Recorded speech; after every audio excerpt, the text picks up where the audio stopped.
الرحيم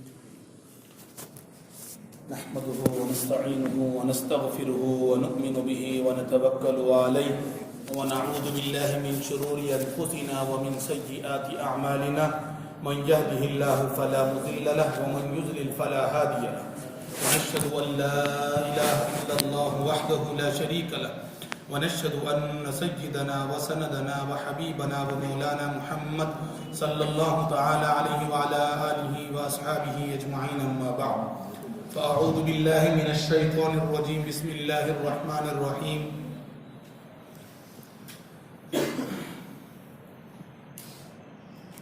فاصدع بما تؤمر وأعرض عن المشركين صدق الله مولانا العظيم. بزرگوں، دوستوں، عزیز ساتھیوں، ہمارے نبی حضرت محمد صلی اللہ علیہ وسلم کو اللہ تعالیٰ نے پوری 63 سال کی زندگی عنایت فرمائی تھی، جس میں سے 40 سال تو اللہ کے نبی صلی اللہ علیہ وسلم ایک عام انسان کی طرح دنیا میں رہے، لیکن وہ عمومیت اور عام انسان کی طرح رہنا بھی ایسا عجیب تھا کہ خود بخود پورے مکہ میں اللہ کے نبی مشہور ہو گئے تھے، امانت داری میں، سچائی میں، نیک نامی میں، غریبوں کی خدمت کرنے میں، بڑے اور بزرگوں کا ساتھ دینے میں، برے چیزوں سے محفوظ رہنے میں. یہ سب چیزوں کی شہرت اللہ کے نبی صلی اللہ علیہ وسلم کی پہلے ہی ہو چکی. حالانکہ ہمارے نبی نے نبوت کا اعلان ابھی نہیں کیا تھا، نبی ہونے کا اعلان ابھی نہیں کیا تھا، چونکہ اللہ تعالیٰ نے ابھی حکم نہیں دیا تھا. ہمارے نبی صلی اللہ علیہ وسلم کے نبی بنانے کی نیت تو اللہ تعالیٰ نے پہلے ہی دن سے کر لی تھی، لیکن اللہ تعالیٰ کا ایک دستور ہے کہ اللہ تعالیٰ جب جس نبی کو مناسب سمجھتے ہیں اس وقت نبی ہونے کا اعلان ان سے کرواتے ہیں. پیدائش سے ہی کسی کو بھی نبی اللہ نے نہیں بنایا، یعنی نبی بنانے کا ارادہ تو کیا، اور وہ صفات، وہ اخلاق، وہ علم، وہ سب چیزیں ان کو بچپن ہی سے دی. ایسا نہیں کہ وہ عام انسانوں کی طرح کا مطلب یہ نہیں کہ ہماری طرح رہتے تھے. ہر نبی بچپن سے با اخلاق ہوتے تھے، ہر نبی بچپن سے باعزت، شرافت والے، اور ہر اس کام میں شریک ہوتے جو اچھے آدمی کی صفت ہوتی ہے، اور ہر اس کام سے بچتے جس سے برے لوگ بچتے ہیں. ہر نبی کو اللہ تعالیٰ نے بچپن سے یہی عادت دی تھی. ہمارے نبی صلی اللہ علیہ وسلم کو بھی اللہ تعالیٰ نے 40 سال کی عمر تک عام انسان کی طرح رہنے کا حکم دیا، لیکن مکہ میں جو انسان رہتے تھے ان کے اخلاق اور ہمارے نبی کے اخلاق میں زمین آسمان کا فرق تھا. وہ لوگ رہتے تھے، بس رہتے تھے، جو ان کو سمجھ میں آتا، چاہے اچھا ہو یا برا، وہ لوگ اسی طریقے سے زندگی گزارتے تھے مکہ والے. لیکن ہمارے نبی بہت صاف ستھری با اخلاق زندگی گزارتے تھے، حتیٰ کہ ایسے شریف النفس لوگ جو ہمارے نبی کے مزاج سے میل کھاتے تھے، جو ہمارے نبی کے نیچر کے مطابق تھے، ان لوگوں کی ہمارے نبی سے دوستی بھی ہو گئی تھی. چونکہ دوستی اسی وقت ہوتی ہے جبکہ مزاج جمتا ہے. برے آدمی کی دوستی اچھے سے کبھی نہیں ہوتی، اور اچھے آدمی کی دوستی برے سے کبھی نہیں ہوتی. 2-4 منٹ کی ملاقات ہوگی الگ بات، جس کو کہتے ہیں جگری دوستی، وہ تو اسی وقت ہوتی ہے کہ جب کہ مزاج مل جائے. اسی لیے آج بھی کسی کو جانچنا ہو تو ہم یہی کہتے ہیں کہ بھئی دیکھو ان کا سرکل کیسا ہے، ان کے دوست احباب کیسے ہیں، ان کے ملنے جلنے والے کیسے ہیں. ان سے اندازہ ہوگا کہ وہ صاحب جس کو ہم جاننا چاہ رہے ہیں وہ کیسے ہیں. کیوں کہ دوستی نام ہے ہاتھ ایک دوسرے سے ملانے کا، اور زندگی بھر ایک دوسرے کی محبت اور ایک دوسرے کے غم میں شریک رہنے کا. اور یہ اسی وقت ہوگا جب کہ ایک دوسرے کا مزاج ملے. نیچر بدلے ہوا رہے گا تو کبھی دوستی نہیں ہوتی. گرم مزاج آدمی نرم والے سے کبھی نہیں رہتا، نرم طبیعت والا آدمی گرمی والے آدمی سے کبھی نہیں رہتا. یہ مزاج کی بات ہے. اسی واسطے دوستی کو دوستی کہتے ہیں کہ وہ اس آدمی کے نیچر سے پورا واقف ہوتا ہے، لہذا اس کے اچھے برے میں شامل ہوتا ہے. اسی کو دوستی کہتے ہیں، اسی کو خلیل یعنی جگری دوستی کہتے ہیں۔ جگری دوستی کا مطلب پورا جگر گردہ اسی کو دینے والے کو جگری دوستی، عربی میں اس کو خلیل کہتے ہیں۔ تو ہر زمانے میں یہی دستور ہے کہ جو آدمی بھی جس سے دوستی کرتا ہے تو سمجھ لو کہ اس کا مزاج اس سے ملا ہوا ہے، تبھی تو اس کی دوستی آگے چلتی ہے، ورنہ تھوڑے دن میں قصہ ختم ہو جاتا ہے۔ ہمارے نبی صلی اللہ علیہ وسلم کے مزاج کے لوگ بھی اس زمانے میں تھے۔ نبوت کے اعلان سے پہلے عام جس طرح زندگی گزارتے تھے ہمارے نبی، اس وقت بھی ہمارے نبی کے ساتھ چند لوگ رہتے تھے۔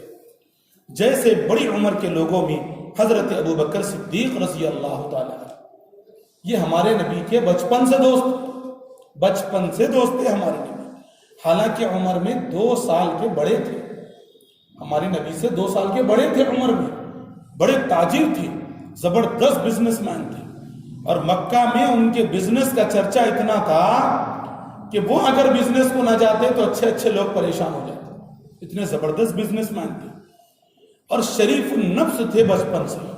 ان کے والد کا نام ابو قحافہ تھا۔ ہمارے نبی کے مزاج سے ان کا مزاج ملتا تھا، تو بچپن ہی سے نبی سے دوستی ہو گئی تھی، ایک ہی علاقے میں رہتے تھے، ایک ہی محلے میں۔ چونکہ مکہ اس وقت بہت چھوٹا تھا، گاؤں بالکل بہت چھوٹا تھا۔ آج جتنی مسجد حرم ہے اتنا اس زمانے میں گاؤں تھا۔ آج جتنی مسجد ہے نا کعبۃ اللہ اور اس کی باؤنڈری جتنی فلورنگ ہے پوری، اس زمانے میں پورا گاؤں ہی اتنا چھوٹا تھا۔ آج اس زمانے کا گاؤں پورا مسجد میں آ گیا۔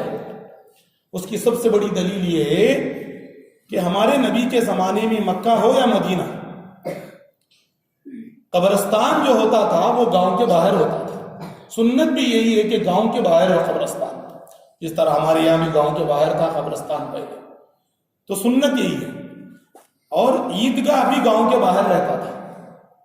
آج اگر آپ دیکھیں گے مکہ اور مدینہ میں، خصوصاً مدینہ میں آپ دیکھیں گے تو مسجد نبوی اس زمانے میں جو مدینہ تھا وہ پورا آج مسجد میں آ گیا ہے، چونکہ اس کے دونوں گیٹ کے دونوں سائڈ، ایک سائڈ قبرستان ہے، ایک سائڈ عیدگاہ ہے۔ باب السلام جو مسجد نبوی میں دروازہ ہے، اس سائڈ میں فلورنگ جہاں ختم ہوئی، اس کے بعد ایک روڈ ہے، اس کے بعد عیدگاہ ہے، ہمارے نبی کے زمانے کا عیدگاہ۔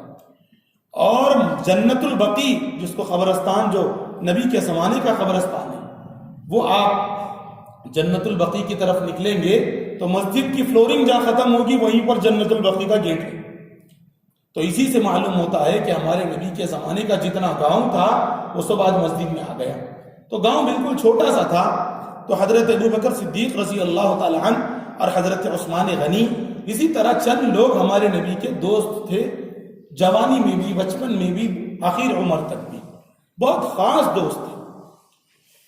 اللہ کے نبی صلی اللہ علیہ وسلم کی عمر جب 40 سال کے قریب ہونا شروع ہوئی تو اللہ کے نبی صلی اللہ علیہ وسلم کو اپنے کام کی فکر شروع ہو گئی، چونکہ وہ ایک عام انسان کی طرح دنیا میں نہیں آئے تھے، وہ ایک اہم کام لے کر دنیا میں آئے تھے، شریف النفس تھے، تو ہر برا کام دیکھ کر ان کو تکلیف ہوتی۔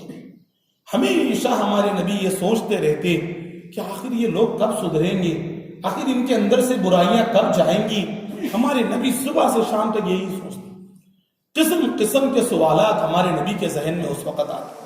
اللہ کے نبی کبھی یہ سوچتے کہ بھائی میں دنیا میں آیا ہوں، اللہ نے مجھے نبی بنا کر بھیجا ہے، تو اب میں کام کیسے شروع کروں، چونکہ کوئی آسان کام تو نہیں تھا کہ بھائی پوری دنیا میں دین پھیلانا ہے، اور نبی کے سورسز، نبی کے ذرائع ایسے ہیں کہ ان کو کوئی سہارا دینے والا نہیں تھا۔ ایک غریب، یعنی اس زمانے میں تو تھے تو سردار کے اور خاندان کے، لیکن مال کچھ نہیں تھا، جو کچھ اہلیہ کی طرف سے مال ملا تھا وہ سب اب خرچ کر دیا تھا۔ اب ظاہری اعتبار سے دیکھیں تو کوئی بڑے ذرائع نہیں تھے، اور سفر اس زمانے میں اونٹ پہ ہوتا تھا۔ آپ اندازہ لگائیے، صرف مکہ سے مدینہ جانے کے لیے 1 مہینہ لگتا تھا اس زمانے۔ تو اور اللہ تعالیٰ نے ہمارے نبی کو ذمہ داری کتنی دی تھی کہ پوری دنیا میں دین پھیلانا ہے، خالی مکہ میں نہیں، خالی سعودی میں نہیں، پوری دنیا میں دین پھیلانا ہے۔ اور ایسا بھی نہیں کہ چلو صاحب اللہ تعالیٰ خوب ٹیکنالوجی دے دیے تھے کہ مکہ میں بیٹھ کر اس زمانے میں نیٹ دے دیا تھا، یا ٹی وی دے دی تھی کہ یہاں پر بیٹھ کر پکارو سب جگہ آپ کی خبر پھیل جائے گی. وہاں تو یہ عالم تھا کہ مائک بھی نہیں تھا اس زمانے، جس کو پکارنا ہوتا جتنی اپنی آوازیں اتنا ہی پہنچ سکتی، اور کوئی سفر کے لیے کوئی تیز رفتار گاڑی بھی نہیں. اس زمانے میں بھی اگر کسی آدمی کو پلین دے دیا جائے اور اس سے یہ کہا جائے کہ صاحب آپ جا کے پوری دنیا کے ایک ایک آدمی سے مل کے آؤ، تو وہ آدمی بھی 23 سال میں سب سے نہیں مل سکتا. پلین اس کو دے دو، پیٹرول سب فری دے دو، تب بھی اس سے یہ بولو کہ 23 سال میں ہر ملک کی ہر سٹی کے ہر گاؤں کے ہر محلے کے ہر گھر کے ہر آدمی سے دین پہنچا کے آنا ہے. تو آپ بتاؤ آج بھی اس کا تصور نہیں کر سکتے آپ. ایک ہیلی کاپٹر دے دو سنگل کہ لے کے جاؤ اڑا کے، آپ جہاں چاہے ایک سیکنڈ میں پہنچ سکتے ہیں، لیکن آپ کا کام یہ ہے کہ آپ پوری دنیا کو مسلمان بنانا ہے. تو آپ سوچو آج بھی یہ مشکل ہے اتنی سہولتوں کے زمانے میں. لیکن اس زمانے میں کوئی سہولت نہیں، اور کمزوری کا یہ عالم کہ کھانے کو کھانا نہیں تھا، اور گاڑی کا یہ زمانہ نہیں، اونٹ کا زمانہ. اونٹ بہت کم، بہت آہستہ چلتا ہے بمقابل گھوڑے کے. سواری نہیں، کوئی ذریعہ نہیں، طاقت نہیں، پیسہ نہیں، کچھ نہیں. اور ہمارے نبی کو پیدا بھی اللہ نے اس گاؤں میں پیدا کیا جس گاؤں کا نام پہلے سے بھی کوئی زیادہ مشہور نہیں تھا. صرف مشہور تھا تو اس معنی کر کے وہاں کعبۃ اللہ ہے. ورنہ اس زمانے کا سب سے سپر پاور جو ملک تھا وہ اس زمانے کا روم تھا، جہاں پر ہر آدمی ٹچ ہوتا تھا، ہر آدمی وہاں پہ جاتا تھا، چونکہ بہت بڑا کاروباری علاقہ تھا. ہر ملک کا سفیر وہاں پہ جاتا تھا، ہر ملک کا بادشاہ اس ملک کے بادشاہ سے ملنے کے لیے جاتا تھا. تو اگر اللہ چاہتے تو روم کے بادشاہ کے محل میں اللہ کے نبی کو پیدا کر دیتے تو پورے بادشاہ کا خزانہ اور سب لوگ کام پہ لگ جاتے. اللہ نے ایسا نہیں کیا. اللہ نے یہ دنیا کو بتلانا چاہا کہ ہمارا دین کسی کا محتاج نہیں. اگر ہم چاہیں گے تو ایک چھپر والے گھر میں ایک یتیم اور یسیر بچے سے وہ کام لیں گے کہ جو دنیا میں آج تک کسی نے نہیں کیا اور قیامت تک کوئی نہیں کر سکے. بالکل چھپر والے گھر میں ہمارے نبی رہتے تھے، اور حال یہ تھا کہ ایک آدھ جوڑ کپڑا پہنتے تھے، اس سے ہٹ کر کوئی کپڑے نہیں تھے. اور گھر میں خود بچے اور ذمہ داریاں گھر کی خوب زیادہ تھی، 4 بچیاں اور 2-3 بچے، اور پھر پورے گاؤں کو مسئلہ حل کرنا، یہی ذمہ داری اتنی بڑی. پھر کمانے جاؤ تو اس زمانے میں کوئی ایسا ٹیکنالوجی کا زمانہ تو نہیں تھا کہ صاحب سسٹم پہ بیٹھ کے کام کر لو گھنٹہ 2 گھنٹے اس کے بعد چھٹی نہیں. اس زمانے میں صبح آنکھ کھولنے سے لے کر رات آنکھ بند کرنے تک کمانے کے لیے محنت کرنا پڑتا تھا. تو اللہ کے نبی کے سامنے یہ سب مرحلے تھے. ایک حالات دیکھو تو حالات اتنے ٹائٹ ہیں، اور دنیا کا حال عالم دیکھو کہ دنیا پوری کی پوری ظلمت میں، اندھیرے میں، گناہوں میں ملوث ہے. تو یہ روزانہ ہمارے نبی صبح اٹھتے تو دیکھ کر پریشان ہوتے کہ آخر کام کیسے شروع کریں. عالم تو یہ ہے کہ اگر ہم ہمارے گاؤں میں آواز اٹھائیں گے تو پورے گاؤں والے مخالف ہو جائیں. ایسا بھی نہیں ہے کہ چلو ایک ٹیم ہے بہت بڑی، وہ ٹیم کو لے کے کام کریں گے، نہیں، اکیلے، بس اکیلے آدمی ہیں اور کام کرنا ہے پوری دنیا میں. اب یہ ہے کہ ماحول ایسا ہے کہ جو مکہ کے نام پر جو کعبۃ اللہ کے نام پر پورا مکہ زندگی گزارتا تھا، اس کعبۃ اللہ میں 360 بت تھے، اور مکہ کے ہر گھر میں 10 بت تھے، ہر گھر میں مورتی، قدم قدم پہ مورتی کی پوجا. وہاں کا سردار بھی مورتی کی پوجا کرنے والا، وہاں کا شریف بھی مورتی کی پوجا کرنے والا. ایسے گاؤں میں اس گاؤں والوں کو سدھارنا مشکل، اور ذمہ داری اللہ نے پوری دنیا کی دی تھی. روزانہ نبی یہ سوچتے، فکر مند ہوتے، صبح سوچتے رات سوچتے، صبح سوچتے رات سوچتے سوچتے جب ٹینشن بہت زیادہ ہو گیا تو اللہ کے نبی نے سوچا کہ یہ پبلک میں رہیں گے تو یہ ٹینشن بہت بڑھ جائے گا، لہٰذا کوئی جگہ ایسی ڈھونڈیں گے کہ جس جگہ جا کر تھوڑا سا سکون یا سوچنے کا موقع ملے گا، اللہ کو یاد کرنے کا موقع ملے گا. ورنہ یہ پبلک میں تو جو بھی رہا میرے مخالف ہی ہے، جو بھی سوچو جس کو بھی ملو تو وہ الگ ہی کام کر رہا ہے. کوئی میرا ساتھ دینے والا نہیں، کوئی میری بات سننے والا نہیں، حتیٰ کہ میرے چچا بھی بتوں کی پوجا کرنے والے. اور اس زمانے تک نبی کی بیوی جو حضرت خدیجہ رضی اللہ عنہا تھی وہ بھی تو اسلام نہیں لائی تھی. کوئی بھی ساتھ دینے والا نہیں تھا. اکیلے نبی روزانہ یہ سوچتے سوچتے اللہ کے نبی نے یہ سوچا کہ مکہ سے دور کسی جگہ پر جا کر اکیلے بیٹھ جائیں تاکہ سوچیں اللہ سے دعا مانگیں, اللہ ہی راستہ نکالنے والے ہیں. تو اللہ کے نبی صلی اللہ علیہ وسلم نے غور کیا تو اللہ کے نبی نے آس پاس کے پہاڑوں میں دیکھا تو ایک پہاڑ ہمارے نبی کو ایسا پسند آیا کہ جس پہاڑ کی خصوصیت یہ تھی کہ اس پہاڑ پہ اللہ کے نبی بیٹھتے تو اس پہاڑ میں سے ڈائریکٹ کعبۃ اللہ نظر آتا تھا. حالانکہ وہ پہاڑ تقریباً 6 میل دور تھا, یعنی 9 سے 10 کلومیٹر دور تھا وہ پہاڑ. چونکہ نبی کعبۃ اللہ سے اتنی محبت رکھتے تھے کہ کعبۃ اللہ کو چھوڑ کے بھی جانا جی نہیں چاہتا تھا. تو اللہ کے نبی نے سوچا کہ بھائی اللہ کا یہ گھر ہے, میں اس کو چھوڑ کے کہاں جاؤں. لیکن جانا بھی اس واسطے تھا کہ یہاں رہیں گے تو روز بتوں کو دیکھنا پڑ رہا ہے, یہاں رہیں گے تو روز مورتیوں کو دیکھنا, روز پوجا پاٹ دیکھنا. تو اللہ کے نبی نے بیچ کا راستہ ایسا نکالا کہ غار ہیرا میں جا کر بیٹھنا شروع کیا. غار ہیرا ایک ایسا پہاڑ ہے کہ جس پہاڑ کے اوپر بالکل وہ پہاڑ اتنا بڑا ہے کہ آج بھی وہ پہاڑ قریب ہمارے اندازے سے 150 فٹ اوپر ہے. وہ پہاڑ کا اوپر کی چوٹی ہم بھی چڑھے ہیں اللہ کی توفیق سے اس میں ایک مرتبہ. وہ پہاڑ کو چڑھتے ہیں تو ہم جوانی میں چڑھے جس وقت ہماری عمر 24 سال کی تھی. تو میں سمجھتا ہوں کہ مجھے چڑھنے کے لیے تو 1.5 گھنٹہ پونے 2 گھنٹے لگ گئے اور 2 لیٹر پانی پی لیے ہم چڑھتے چڑھتے. خالی یہاں بیٹھے وہاں بیٹھے, گھٹنے درد, پانی کی پیاس. یہ اس پہاڑ پہ چڑھ کے پھر اس پہاڑ کی چوٹی پہ جو بالکل باریک ہے اس کے اوپر سے دوسرے سائڈ اترنا پڑتا ہے. اس سائڈ جا کر ایسا خطرناک راستہ ہے کہ اگر آپ تھوڑا سا چوک کریں گے تو پورا 150 فٹ سے نیچے آ جائے گا. اتنا خطرناک راستہ. پھر وہ چھوٹی سی سوراخ ہے, اتنی سی, ایک آدمی گھس سکتا ہے خالی. اس میں سے جا کے اس چھوٹے سے روم کی جیسے ایک شکل ہے خود پتھر میں بنی ہوئی پہلے سے, وہاں پر بیٹھیں گے تو بیٹھ کر قاعدے میں جس طرح بیٹھتے ہیں اس طرح بیٹھیں گے تو سامنے بالکل 8-9 کلومیٹر دور پہ کعبۃ اللہ نظر آتا ہے. ایسی عجیب خصوصیت ہے اس پہاڑ کی. اللہ نے ہمیں بھی توفیق دی, ہم گئے تھے وہاں پر. تو اندازہ لگایا کہ 40 سال کی عمر میں ایک آدمی چڑھ رہا ہے, وہ بھی 1-2 بار نہیں, ہماری پوری عمر میں اتنی عمر میں ایک ہی بار چڑھ کے پریشان ہو کے آیا. 40 سال والی عمر. ہمارے نبی اس جگہ جاتے, ٹفن وفن لے کے جاتے, دن 2 دن رات دن وہیں پر رہتے. روزانہ تحنس عبادت کی ایک شکل ہے کہ غور و فکر کرنا, اللہ کے سامنے دعا کرنا. اور حضرت ابراہیم کی اس زمانے میں 2 نمازیں تھی, اللہ کے نبی وہی نمازیں پڑھتے تھے. چونکہ اس وقت تک ابھی اسلام ہی نہیں آیا تو نماز کہاں تھی, دعا کرتے اللہ کے نبی. اور 2-4 دن کے بعد جب ٹفن ختم ہو جاتا تو پھر آتے, آ کر بیوی بچوں سے ملتے اور پھر اپنا ٹفن باندھ کر پھر جاتے, وہیں پر بیٹھ جاتے.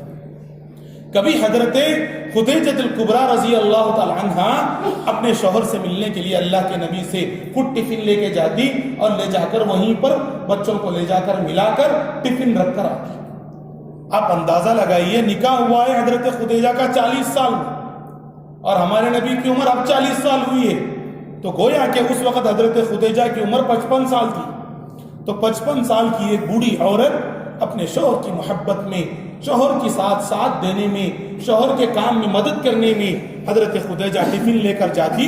اور 8 دن میں 4 دن میں جب بھی ان کو محسوس ہوتا کہ اب میرے شوہر کا ٹفن ختم ہو گیا تو وہ ٹفن بند کر لے جاتی اور جا کر ہمارے نبی کو ٹفن دے کر آتی.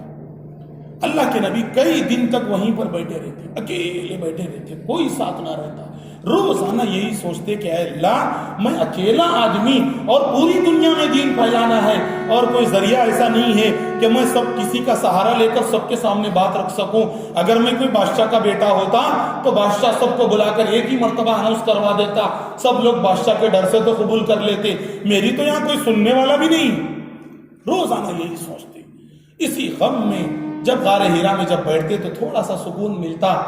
تھوڑے دن اس طرح بیٹھے ایک مرتبہ ایسا ہوا کہ ایک فرشتہ وہاں پر نمودار ہوا, حضرت جبرائیل علیہ السلام. اللہ کے نبی نے کہا کہ سب سے پہلے جب میں نے فرشتے کو دیکھا تو حضرت جبرائیل کی حیت اور ان کا جو جسم تھا وہ اتنا بڑا تھا کہ وہ جس کرسی پر بیٹھ کر آئے تھے وہ اس کرسی کا سرا جو اوپر کا حصہ تھا وہ آسمان سے لگ رہا تھا اور اس کے پیر زمین سے لگ رہے تھے. اتنے بڑے فرشتے آئے تو دیکھ کر میں پہلے تھوڑا ڈر گیا.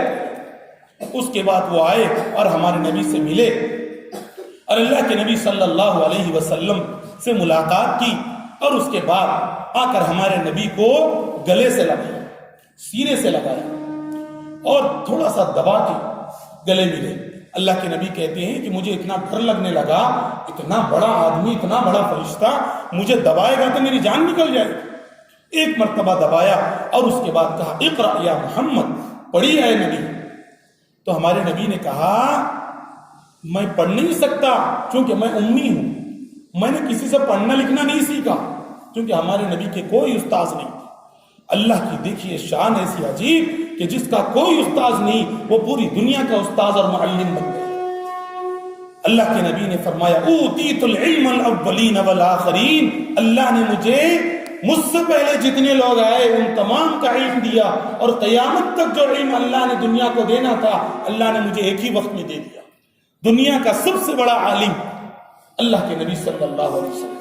لیکن چونکہ پڑھے نہیں تھے کسی کے پاس بیٹھ کر تو فرشتے سے کہا ما انا بقاری, میں کسی سے پڑھنا نہیں سیکھا, میں کیا پڑھوں. تو فرشتے نے پھر دوبارہ گلے لگایا اور دبایا, پھر کہا اقرأ یا محمد, پڑھی اے نبی. تو اللہ کے نبی نے فرمایا ما انا بقاری, میں پڑھنا نہیں جانتا. اللہ کے نبی صلی اللہ علیہ وسلم نے کہا, تیسری مرتبہ فرشتے نے پھر گلے لگایا اور زور سے دبایا اور اس کے بعد فرمایا اقرأ بسم ربک الذی خلق خلق الانسان من علق اقرأ وربک الاکرم الذی علم بالقلم علم الانسان ما لم یعلم. یہ قرآن کی سب سے پہلی 5 آیتیں ہیں جو پہلی مرتبہ اتری. اللہ کے نبی نے 5 آیتیں پڑھی. اللہ نے ان 5 آیتوں میں اپنی قدرت کو بیان کیا. کہا اقرأ بسم ربک الذی خلق, اے نبی پڑھیے اس رب کے نام سے جو تم کو پیدا کرنے والا ہے. اور اس کے بعد 5 آیتیں اللہ نے نازل فرمائی.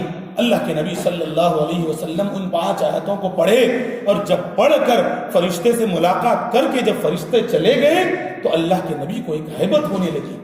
کیوں کہ اسی وقت اللہ نے فرشتے کے ذریعے سے بولنے لگوا دیا کہ اے نبی آج آپ نبی بن چکے ہیں, آج سے اللہ نے آپ کو نبوت کا کام دیا ہے, آپ آج سے نبی امت کے نبی ہیں, آپ کے اوپر امت پر دین کی دعوت دینے کا کام آ چکا ہے, آپ پر قرآن نازل ہوئی. اللہ کے نبی صلی اللہ علیہ وسلم اکیلے تھے پہاڑ پر. تھوڑی سی ہیبت ہوئی. آپ اندازہ لگائیے اکیلا انسان اتنا بڑا فرشتہ آسمان سے زمین تک وہ مل کے تھوڑا سا دبائے اور ایسی ایسی باتیں کرے جو آج تک ہمارے نبی نے نہیں سنا تھا, تو کس کو ہیبت نہیں ہوگی. ہمارے نبی کو تھوڑی سی ہیبت ہوئی. اللہ کے نبی جلدی جلدی پہاڑ سے اترے اور آ کر اپنے گھر کو آئے اور حضرت خدیجہ جو اللہ کے نبی کی بیوی تھی ان سے کہا زملونی زملونی, اے خدیجہ مجھے چادر اڑا دو, چادر اڑا دو, مجھے ڈر کی وجہ سے ایسا محسوس ہو رہا ہے کہ مجھے بخار آئی ہے. بخار میں کہتے ہیں نا جاڑا آتا ہے تو چادر اوڑھ لیتی. تو اللہ کے نبی سے کہا, اللہ کے نبی نے حضرت خدیجہ سے کہا زملونی زملونی, اے خدیجہ مجھے چادر اڑا دو, کمبل اڑا دو, مجھے سردی محسوس ہو رہی ہے. حضرت خدیجہ نے دیکھا بھی اب یہ صحت مند تھے, ایسے کیسے بخار آ گئی. بہرحال چادر اڑائی. تھوڑی دیر کے بعد جب تھوڑا سا سکون ہوا تو کہا اے میرے نبی, اے میرے لاڈلے شوہر, آج تو آپ تو اتنے صحت مند, اچانک آپ کو ایسی کیسی بخار آ گئی. تو اللہ کے نبی نے اپنی بیوی کو پورا واقعہ سنا اور اللہ کے نبی نے یہ بھی سنایا کہ خدیجہ مجھے ڈر لگ رہا ہے کہ پتہ نہیں مجھے اب کیا ہوگا. تو آپ اس وقت سن لیجئے حضرت خدیجہ کا وہ تجربہ, حضرت خدیجہ کی وہ کرامت جو اللہ تعالیٰ نے ہمارے نبی کو دی تھی. ہمارے نبی صلی اللہ علیہ وسلم کو اللہ تعالیٰ نے اس کھڑی جوانی میں 25 سال کی عمر میں 40 سال والی عمر سے نکاح اس واسطے کروایا تھا کہ جب نبی کام کرنے کے لیے ایک نئی نئی بات کریں گے تو اگر جوان مرد کو جوان بیوی ملے گی تو اس کو تو اپنا شوق پورا کرنے سے فرصت نہیں رہے گی, وہ نبی کا کیا ساتھ دے گی. حضرت خدیجہ تجربے کار 55 سال عورت تھی جنہوں نے ہمارے نبی سے کہا, ہمارے نبی 40 سال کے اور بیوی ہے 55 سال کی. تجربہ بیوی کو بہت زیادہ تھا, شروع سے شریف النفس تھی. ہمارے نبی کو 15 سال دیکھا تھا شادی کے بعد. تو کہا کہ اے نبی, اے محمد آپ ڈریے نہیں, آپ کی بڑی خصوصیت ہے، آپ کو کوئی اللہ ضائع نہیں کرے گا، آپ پر کوئی ظلم نہیں ہوگا۔ اس وقت ہمارے نبی صلی اللہ علیہ وسلم کی جو خصوصیات حضرت خدیجہ نے بیان کیا ہے، بخاری شریف کی وہ روایت ہے، حالانکہ وہ اس وقت مسلمان بھی نہیں ہوئی تھی، انہوں نے فرمایا ہمارے نبی کو تسلی دینے کے واسطے، اے نبی، اے محمد، ڈریے مت، اللہ آپ کو ضائع نہیں کرے گا۔ کیوں کہ آپ بھوکوں کو کھانا کھلاتے ہیں، آپ یتیموں کی خدمت کرتے ہیں، آپ بڑوں کو سہارا دیتے ہیں، آپ مجبور لوگوں کا سہارا ہیں، ایسے لوگوں کو اللہ کبھی ضائع نہیں کرتا۔ کب کہہ رہی ہیں حضرت خدیجہ؟ جبکہ نبی بھی نہیں تھے ہمارے نبی، یعنی نبی ہونے کا اعلان بھی نہیں کیا تھا۔ یہ نبی کی خصوصیت تھی، عام انسان کی طرح زندگی گزارتے تھے، لیکن خصوصیت اتنی تھی۔ بہرحال اس کے بعد حضرت خدیجہ بھی تھوڑا سوچنے لگی کہ آخر کیا کیا جائے نبی کے ڈر کو تھوڑا سا کم کرنے کے واسطے۔ تو ان کے چچا زاد بھائی تھے ورقہ بن نوفل، یہ ایک عیسائی عالم تھے، زبردست عالم تھے، اچھے آدمی تھے، اس زمانے تک عیسائیت ہی صحیح دین تھا۔ تو وہ اپنے چچا زاد بھائی کے پاس ہمارے نبی کو لے کر گئی اور جا کر پورا واقعہ سنایا، ہمارے نبی نے جو جو ہوا وہ سنایا۔ ورقہ بن نوفل نے جب سنا تو فوراً کہا کاش کہ اللہ مجھے بھی عمر میں برکت دیتا، اس وقت میں زندہ رہتا جس وقت کہ آپ کی قوم آپ کو اپنے گاؤں سے باہر نکال دے گی، اگر میں زندہ رہوں تو میں آپ کی مدد کروں گا، کیونکہ آپ کے پاس جو آیا ہے وہ فرشتہ ہے جو حضرت موسیٰ اور حضرت عیسیٰ کے پاس بھی آیا ہے۔ انہوں نے ہمارے نبی سے بتلایا ڈرو نہیں، یہ آپ سے پہلے جو نبی آئے ہیں ان سے بھی ایسا ہی ہوا ہے، آپ ڈرو نہیں، اللہ آپ کی حفاظت کریں گے، لیکن ایک زمانہ ایسا بھی آئے گا کہ آپ کے ہی لوگ آپ کو آپ کے گاؤں سے باہر نکال دیں گے۔ تو ہمارے نبی نے پوچھا مجھے نکال دیں گے؟ میں تو اسی گاؤں کا ہوں، اس گاؤں کے سردار میرے چچا ہیں، مجھے کیسے گاؤں سے باہر نکالیں گے؟ تو اس وقت ورقہ بن نوفل نے کہا ہاں محمد، ہر زمانے میں دین کی خدمت کرنے والے نبی کے ساتھ یہی ہوتا ہے کہ پہلے ان کی قوم ان سے دشمن کرتی۔ تو ہمارے نبی نے سن کر تھوڑا سا اطمینان کیا۔ اس کے بعد اللہ کے نبی پھر غار ثور ہی میں جا کے بیٹھنا شروع کیا۔ پھر تھوڑے دن کے بعد ایک وہی فرشتے حضرت جبرائیل آئے اور آ کر تھوڑی تھوڑی باتیں سنانا شروع کی، انسیت کے واسطے۔ دین کا کام کیسے شروع ہو، نبی کو اللہ نے فرشتے کے ذریعے سے بتلانا شروع کیا۔ حضرت جبرائیل ہمارے نبی سے آ کر ملتے، ایک ایک چیز سکھلاتے، پہلے نماز سکھلائی، وضو سکھلایا، اور اس کے بعد تھوڑی تھوڑی باتیں سکھلانی شروع کی۔ تو اللہ کے نبی صلی اللہ علیہ وسلم کو تھوڑی سی انسیت ہوئی کہ بھائی کوئی ایک آدمی تو مجھے سپورٹ کرنے والا ہے، فرشتہ ہی صحیح۔ تو اللہ کے نبی صلی اللہ علیہ وسلم نے فرشتے سے ملنا شروع کیا، اور جب بھی اللہ کے نبی کو بوریت ہوتی تو فوراً فرشتے آ جاتے اور ان سے ملاقات کرتے۔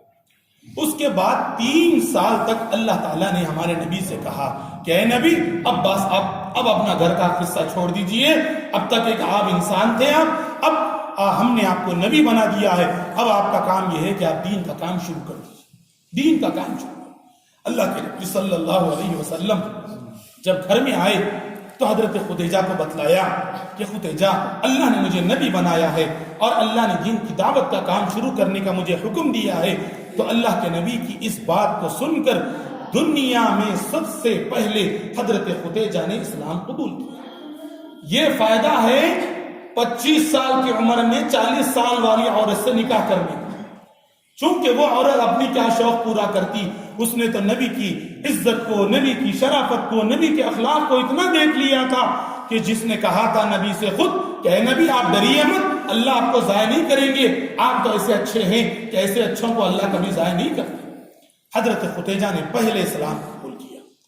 اللہ کے نبی کی تھوڑی سی ہمت ہوئی کہ چلو گھر والی تو میرے ساتھ ہے۔ جب باہر نکلے تو اللہ کے نبی صلی اللہ علیہ وسلم کے جو سب سے خاص دوست تھے حضرت ابوبکر صدیق رضی اللہ تعالی عنہ، انہوں نے نبی سے کہا، نبی نے ان سے کہا کہ ابوبکر مجھے دین کا پیغام پہنچانے کے لیے اللہ تعالیٰ نے حکم دیا ہے، میں اللہ کا نبی ہوں، اللہ نے مجھے کلمہ دیا ہے۔ حضرت ابوبکر سے کہا قولوا لا الہ الا اللہ تفلحون، کہ کلمہ پڑھ لو تم کامیاب ہو جاؤ۔ حضرت ابو بکر صدیق نے کہا اے محمد میں نے آپ کو 40 سال سے دیکھا ہے، بچپن سے لے کے آج تک آپ نے کبھی جھوٹ نہیں بولا، لہٰذا آپ آج بھی جھوٹ نہیں بولیں گے۔ جب آپ نے ہماری دنیا میں جھوٹ نہیں بولا، آپ ہماری آخرت میں کیسے جھوٹ بولیں گے؟ لہٰذا انہوں نے بھی اسلام قبول کر لیا۔ تو اللہ کے نبی کو تھوڑی سی ہمت ہوئی کہ ایک اندر گھر میں سپورٹ والے مل گئے اور ایک گاؤں میں سپورٹ والے مل گئے۔ اس کے بعد اللہ کے نبی نے آہستہ آہستہ بات پھیلانا شروع کی۔ اس کے بعد ہمارے نبی کے جو چچازاد بھائی تھے حضرت علی، ابو طالب کے بیٹے تھے، بچپن سے ہمارے نبی کے ساتھ رہتے تھے، اور جب ہمارے نبی بڑے ہو گئے تو حضرت علی کو خود ہی پال لیے، کیونکہ بہت چھوٹے تھے حضرت علی، اور چچا کے پاس کھانے کو بہت کم رہتا تھا۔ تو نبی نے کہا چچا سے کہ آپ کے ایک بیٹے کو مجھے دے دیجئے، میں ان کو کھلاؤں گا اپنی شادی کے بعد۔ تو اللہ کے نبی نے حضرت علی سے بھی کہا کہ بیٹا علی، حالانکہ وہ تھے چچیرے بھائی، لیکن ایک بھائی کی طرح، چھوٹے بیٹے کی طرح ان کو پالتے تھے۔ تو کہا، تو حضرت علی نے بھی اسلام قبول کر لیا۔ تو بچوں میں حضرت علی نے اسلام قبول کیا۔ اس کے بعد حضرت زید ابن حارثہ ہمارے نبی کے غلام تھے، نوکر، وہ ایک جنگ میں آ گئے تھے اور ہمارے نبی کو لوگ بیچ رہے تھے، تو ہمارے نبی نے، حضرت ختیجہ نے ان کو خرید لیا تھا اور ہمارے نبی کی خدمت میں دے دیا تھا کہ آپ نبی کی خدمت کرتے رہو۔ تو حضرت زید بھی ہمارے نبی کی بات کو سن کر اسلام قبول کیا۔ یہ اسلام کے قبول کرنے والے ہر طبقے سے الگ الگ لوگ تھے۔ عورتوں میں سب سے پہلے حضرت ختیجہ نے اسلام قبول کیا، مردوں میں آزاد مالدار مردوں میں حضرت ابوبکر نے قبول کیا، غلاموں میں حضرت زید ابن حارثہ نے اسلام قبول کیا، بچوں میں حضرت علی نے قبول کیا۔ یہ 4 لوگوں کی جماعت تھی۔ اللہ کے نبی گھر سے باہر نکلتے تو اب سوچتے، چلو بھائی 4 لوگ تو مل گئے، الگ الگ ٹیم سے ایک آدمی مل گیا، اب کیا کرنا ہے؟ اب اگلا کام بڑھانا ہے۔ تو اللہ کے نبی صلی اللہ علیہ وسلم نے آہستہ آہستہ حضرت ابوبکر سے کہا، ابوبکر اب جب آپ مسلمان ہو گئے تو اب اپنا کام شروع کر دو آگے۔ تو حضرت ابوبکر چونکہ بڑے مالدار آدمی تھے اور اس زمانے میں گاؤں میں بڑے وقار والے، ویلو والے آدمی تھے، تو حضرت ابوبکر نے شریف لوگوں کو الگ الگ پکڑ کر بات سمجھانی شروع کی۔ تو ان کی دعوت پر تقریباً 6 سے 7 لوگ اسلام قبول کیے، جو عشرہ مبشرہ میں سے حضرت عثمان غنی رضی اللہ تعالیٰ عنہ نے اسلام قبول کیا۔ وہ بڑے کاروباری مالدار آدمی تھے، اس لیے ان کا نام ہی ہے غنی، غنی کا مطلب مالدار۔ اور عبد الرحمن ابن عوف، سعد ابن وقاص رضی اللہ تعالیٰ عنہ، اس طرح سے 6-7 لوگوں نے اسلام قبول کیا۔ تو اب جب ایک چھوٹی سی جماعت بن گئی 10-15 لوگوں کی، تو اللہ کے نبی نے سوچا کہ بھائی مسلمان تو ہو گئے کلمہ پڑھ کر، اب ان کو اگلا مرحلہ سکھانا ہے کہ اسلام کہتے کس کو ہے، سمجھانا ہے، اگلا دین سکھانا ہے، تو ان کو بیٹھنے کے لیے کوئی جگہ ہونی چاہیے۔ تو اللہ کے نبی نے حضرت ارقم، جو اس وقت مسلمان ہو گئے تھے، ان کا جو گھر تھا وہ پہاڑ کے بالکل پیچھے تھا، چھپ کے دکھتا نہیں تھا، کسی کو نظر نہیں آتا تھا۔ آج بھی کعبۃ اللہ کے دروازوں میں سے ایک دروازہ ہے باب ارقم کے نام سے، اس دروازے کے بالکل اپوزٹ ایک پہاڑ تھا بہت بڑا، وہ پہاڑ کے دوسرے سائڈ میں ان کا گھر تھا چھوٹا سا، تو دار ارقم اس کو کہتے تھے، یعنی ارقم کا گھر۔ اللہ کے نبی نے ان سے کہا، دیکھو ہم یہاں پر مکہ میں کعبۃ اللہ کے پاس بیٹھ کر اگر لوگوں کو دین سمجھائیں گے تو سب ہمارے دشمن ہو جائیں گے، لہٰذا ایک کام کرو کہ آپ کے گھر میں آ کر ہم آہستہ چھپ چھپ کے دین کی دعوت دیتے رہیں گے۔ تو اللہ کے نبی نے یہ 10-15 لوگوں کو لے کر ارقم رضی اللہ تعالیٰ عنہ کے گھر میں بیٹھنا شروع کیا اور وہیں پر ان کو دین سمجھاتے رہے۔ اور نماز اس وقت جو کچھ فرض ہوئی تھی، اس وقت جو کچھ اللہ نے دین بتلایا تھا، صحابہ کو اللہ کے نبی دین پھیلانا شروع کیا۔ ایک مرتبہ وہیں پر اللہ کے نبی حضرت علی کے ساتھ نماز پڑھ رہے تھے تو ابو طالب آ گئے وہاں پر، اللہ کے نبی کے چچا، وہ مسلمان نہیں تھے، آ کر دیکھا کہ بھئی یہ عجیب کام کر رہے ہیں لوگ، ہاتھ باندھ رہے ہیں، رکوع کر رہے ہیں، سجدہ کر رہے ہیں، تو دور سے ٹھہر کر ابو طالب دیکھتے رہے۔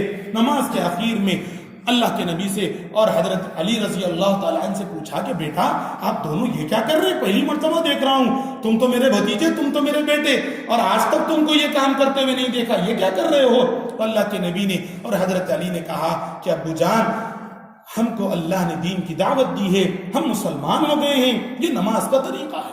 ابو طالب نے ان سے کہا دیکھو بیٹا، مجھے دیکھ کر تو اچھا محسوس ہو رہا ہے، لہذا تم چھپ چھپ کر اپنا کام کرتے رہو، میں تمہیں روکوں گا نہیں۔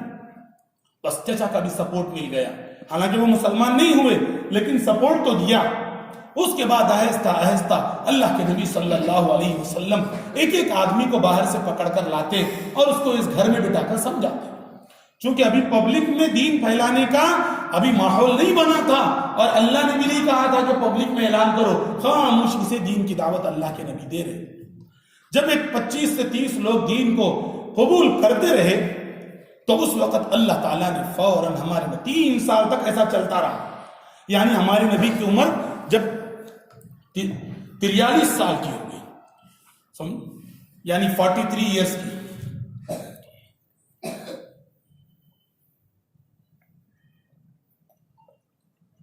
تو اللہ تعالیٰ نے حکم نازل فرمایا فَاصْدَعْ بِمَا تُؤْمَرُ وَأَعْرِضْ عَنِ الْمُشْرِكِينَ.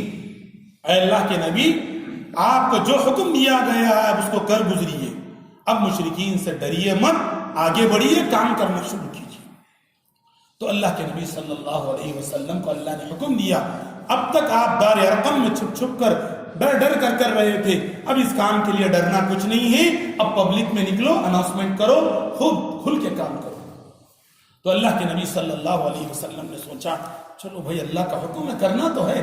تو اللہ کے نبی نے ایک طریقہ اس وقت یہ سوچا کہ صفا پہاڑی تھی, مکہ کعبۃ اللہ کے بالکل سامنے وہ پہاڑ ہے, بس اس پہاڑ پر ہمارے نبی چڑھ گئے. اس زمانے میں جو بھی گاؤں میں اناؤنسمنٹ کرنا ہوتا تو اس پہاڑ پہ چڑھ کے کرتے تھے. اللہ کے نبی وہاں پر چڑھے اور ایک ایک آدمی کا نام لے کر یا خاندان کا نام لے کر پکارا, اے بنو قریش یا بنو ارق, ایک ایک کا نام لیا. سب لوگ جمع ہو گئے, پتہ نہیں محمد کیا بولنا چاہ رہے ہیں.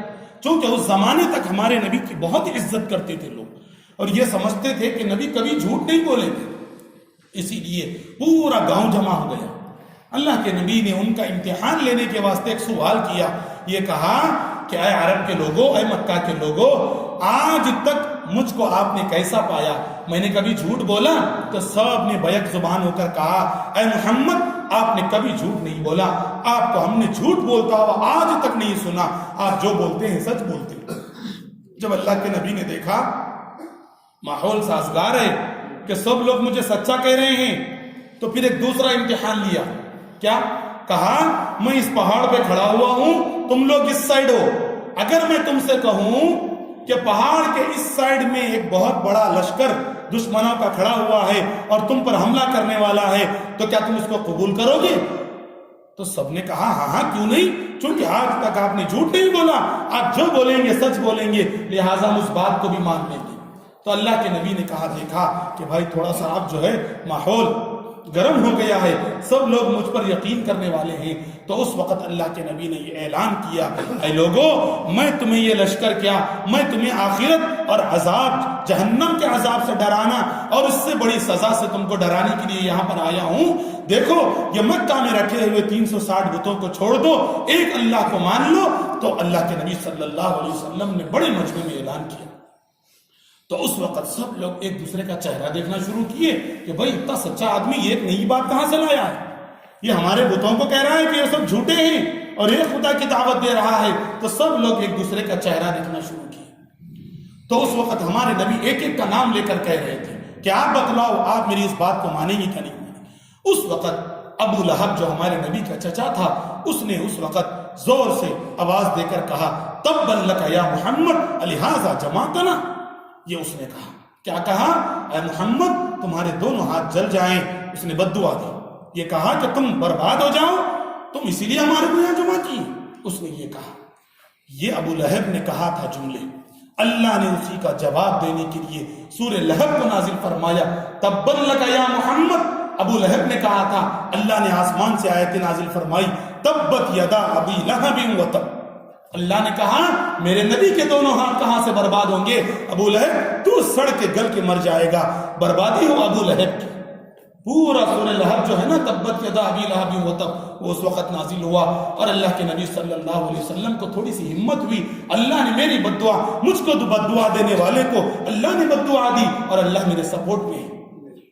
بس اس کے بعد اللہ کے نبی صلی اللہ علیہ وسلم اوپر سے نیچے اترے تو کوئی ایک آدمی بھی سپورٹ کرنے والا نہیں تھا. اللہ کے نبی صلی اللہ علیہ وسلم پھر آئے اور وہی کام کرنا شروع کیا. اب اس کے بعد اب چھپ چھپ کر نہیں، اللہ کے نبی گھر گھر کو جاتے تھے، ایک ایک کے گھر کو جاتے اور کہتے کہ دیکھو یہ دسیوں خداؤں کی تم کیا پوجا کرتے ہو، جو خدا خود اپنا لحاظ نہیں کر سکتے، جو خدا خود اپنی حفاظت نہیں کر سکتے، تم اس کے سامنے اپنی گردن کیسے جھکاؤ؟ ایک اللہ کو مانو جو پوری طاقت اور قدرت رکھنے والا ہے. ایک ایک کو توحید کی دعوت دیتے. سمجھدار لوگ سمجھ جاتے اور اسلام قبول کرنا شروع کر دیتے، اور جو جاہل تھے اور بالکل ضدی تھے وہ لوگ نبی سے دشمنی کرنا شروع کیے. نبی کی زندگی کا کٹن سے کٹن مرحلہ یہاں سے شروع ہونا شروع.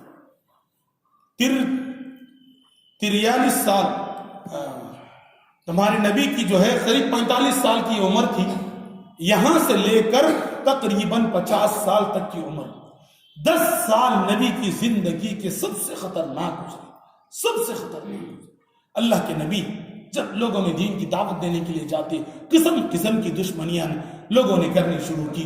کوئی نبی کے راستے میں کچرا ڈالتا، کوئی نبی کے سر پر کچرا ڈالتا، کوئی نبی کے راستے میں انگار بچھاتا، کوئی نبی کو تھوک دیتا، کوئی نبی کے سر پر مارتا تو کوئی جسم پر مارتا. قسم قسم کی پریشانیاں نبی کو آنی شروع ہوئی. لیکن اللہ کے نبی صلی اللہ علیہ وسلم پیچھے نہیں ہٹتے. اللہ کے نبی فرماتے ہیں کہ میں جب صبح گھر سے نکلتا تو بالکل فریش ہو کے نکلتا کہ آج کسی کو تو مسلمان بنا کر گھر پر آؤں گا.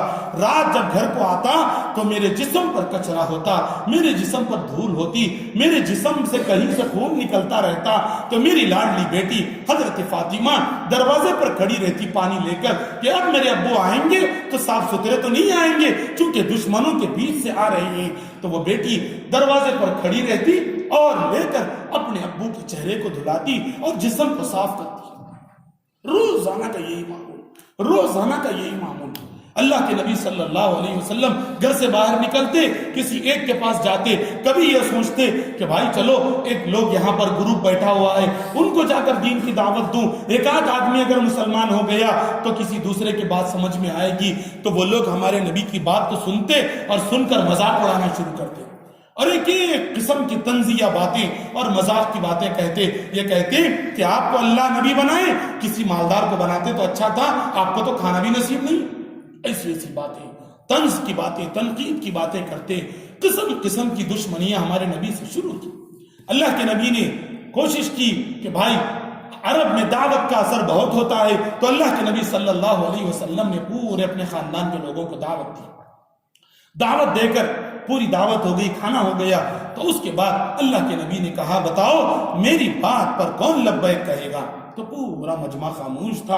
اس وقت حضرت علی نے کھڑے ہو کر 10 سال کے بچے تھے، کہا اللہ کے نبی یہ پورے عقل مند لوگ جس کو آپ عقل مند سمجھ رہے ہیں، کوئی آپ کی بات مانے نہ مانے، میں 10 سال کا ہی ہوں لیکن میں کہتا ہوں لا الہ الا اللہ محمد الرسول اللہ. اللہ کے نبی بہت خوش ہوئے، حضرت علی کو سینے سے لگایا اور سب لوگ ہنسنے لگے کہ دیکھو اتنے بڑے مجمع میں ایک چھوٹا بچہ مسلمان ہو رہا ہے، یہ کون مانے گا ان کو. اللہ کے نبی پھر خاموش ہو گئے. پھر روزانہ باہر جاتے، دین کی دعوت دیتے. تو اب تو یہ ہوا کہ پہلے تو سب دشمنی چلتی رہی، لڑائی چلتی رہی. اللہ کے نبی کسی کو کچھ جواب نہیں دیتے. کوئی مارتا بھی تو پلٹ کے کچھ نہیں کہتے، پتھر مارتا تو اس کو دعائی دیتے، کانٹے بچھاتا تو صاف کر کے چلے جاتے. اوپر سے کچرا ڈالتے تھے لوگ. ایک یہودی عورت تھی جو اللہ کے نبی صلی اللہ علیہ وسلم سے اتنی دشمنی رکھتی تھی کہ ہمارے نبی جب گزرتے تو روز اپنے بچے کو کہتی، پورے دن بھر کا کچرا جمع کر کے چھت پہ وہ بچہ کھڑا ہوتا تو جب نبی گزرتے تو اوپر سے بچہ کچرا ڈالتا روزانہ. ایک مرتبہ بچے نے کچرا نہیں ڈالا تو ہمارے نبی نے سوچا کیا بات ہے آج بچہ کچرا نہیں ڈالا. تو اللہ کے نبی اس کے گھر کو گئے کہ پتا نہیں آج بچہ پابندی سے کچرا ڈالتا تھا. گئے تو معلوم ہوا کہ اس کی ماں بہت بیمار ہے. اللہ کے نبی نے اس بچے سے پوچھا بیٹا امی جان کہاں ہیں؟ تو کہا میری امی بہت بیمار ہے. اللہ کے نبی اس کے پاس گئے اور جا کر دعا دی اور کچھ ہدیے دیے اور اس بچے سے کہا بیٹا ڈرو مت، اللہ تعالیٰ شفا دیں گے، آپ ڈرو مت. کس کو کہہ رہے ہیں اللہ کے نبی؟ جس بچے کا روز کام تھا کہ نبی پر کچرا ڈالے، تو بچہ رونا شروع کیا کہ میں تو ان کو روز کچرا ڈالتا اور وہ آج آ کر مجھے تسلی دے رہی ہے۔ حدیث میں ہے کہ وہ بچہ اپنی ماں کو دیکھتا، نبی کو دیکھتا، ماں کو دیکھتا، نبی کو دیکھتا، یعنی خود بچہ یہ تعجب میں پڑ گیا کہ جو ماں مجھے روز کچرا ڈالنے کے لیے کہتی تھی، اس کی خدمت اور اس کی عیادت کرنے کے لیے نبی آئے ہیں۔ تو ماں نے دیکھا کہ میرا بچہ خود سوچ رہا ہے کہ اب میں صحیح ہوں کیا نبی صحیح ہیں، تو ماں نے اشارے سے کہا بیٹا تو نبی کو مان لے، وہی سچ ہے۔